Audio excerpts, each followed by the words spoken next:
Joe Kleen, Southern Hospitality, February 10th, 1990, 25.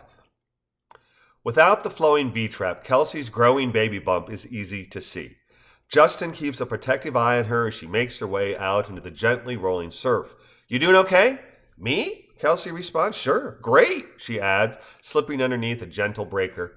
Coming up for air, she raises her face to the sky, runs her hands from the top of her head and along her long, dark, curly hair and declares, Heavenly, before adding, Now tell me how Justin almost killed you. I did not almost kill him. Well, yeah, you kinda did, but it wasn't Just's fault. It was mine. See, Justin demands. Not yet, but if you let Joe tell this story, I might, Kelsey replies with a grin. Fine. Okay, Joe says, dipping beneath the Caribbean surface, rising up and nodding. First, let's set the scene. It's the summer of 1966, which makes me 5 and Justin 7 years old. One of the McDaniels kids down the street was going to go drive some golf balls at St. Mary's Cemetery down by Stanley Street. It's early on a weekday, and Eddie sees Justin and me just hanging out and asks if we want to go with him. Eddie, is he the eldest? Kelsey asks. Yeah, Justin confirms. Had to be going into his senior year. He was a big golfer. Varsity all 4 years at New Britain High. He'd go drive balls in the cemetery when he was sure nobody'd be there. Really? Kelsey asks, scrunching up her face. Yuck.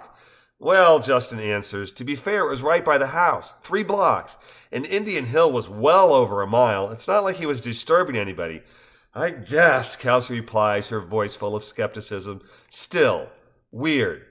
But lucky, Joe declares, at least for me. Would have been a lot worse if we'd been farther away. Eddie drives a couple dozen balls, and then the 3 of us go collect as many as we can find out among the tombstones. Once we get back, he asks if we want to try, and of course we say yes. Eddie says Justin gets to go first because he collected way more balls than me, which makes me a little upset, even though it makes sense to my 5-year-old sensibilities. Anyway, first swing Justin takes Eddie's driver, arcs it backwards, and connects beautifully. On my head. It's not Justin's fault. It's really mine and Eddie's. Mine because I was too dumb to know better, Eddie's for not supervising, and Justin's for not checking. Anyway, that club hits me right here. Joe punched to his left temple, like 1/8 of an inch from my temple, and the next thing I know, I'm on the ground, and blood is just flowing.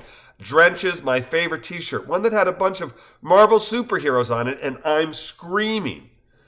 I jump up, start running for home, and the next thing I know, Eddie's plucked me up from the ground and is carrying me in his arms, running pell-mell like a bat out of hell to our house. Ruth sees me, screams, rushes me to our doctor, and I get 13 stitches. It really wasn't that bad, but yeah, another 1/8 of an inch and I'd be dead. I almost ran away, Justin adds, his head drooped downward. I was afraid I'd killed him and that whether I had or had, Dad was going to kill me. Phil here told me it was going to be okay. I did, didn't I? Phil asks. I forgot about that. Not nearly as traumatic for you, Justin says. You poor baby, Kelsey says to Justin, kissing him.